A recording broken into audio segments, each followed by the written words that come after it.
ગુજરાતમાં આવતીકાલથી વરસાદનો બીજો રાઉન્ડ ધમાકેદાર એન્ટ્રી કરશે।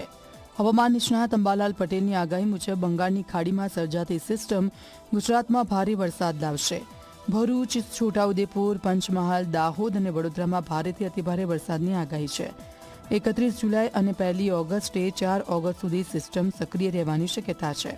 નવસારી, વલસાડ, આહવા સહિત અનેક વિસ્તારોમાં ધોધમાર વરસાદથી પૂર જેવી સ્થિતિ સર્જાઈ શકે છે।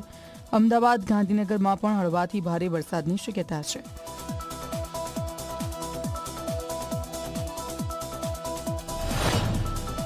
આગામી 48 કલાકમાં ગુજરાતના છૂટાછવાયા ભાગોમાં વરસાદ થવાની શક્યતા છે। બંગાળની ઉપસાગરની મજબૂત સિસ્ટમના લીધે તારીખ 30મી રાતથી કંઈક 31મી જુલાઈના થઈ કેટલાક ભાગમાં ભારેથી અતિભારે વરસાદ થવાની શક્યતા રહેશે। આ ઉપરાંત દક્ષિણ ગુજરાતના ભાગોમાં પણ ભારેથી અતિભારે વરસાદ થવાની શક્યતા રહેશે। દક્ષિણ સૌરાષ્ટ્રના ભાગોમાં પણ ભારે વરસાદ થવાની શક્યતા રહેશે। લગભગ વડોદરાના ભાગો, આણંદ નડિયાદના ભાગો, કપડવંજના ભાગો, પંચમહાલના ભાગો, છોટાઉદેપુરના ભાગો, ભરૂચના ભાગો, ઉપરાંત દાહોદના ભાગો, મહીસાગરના ભાગોમાં પણ વરસાદ થવાની શક્યતા રહેશે।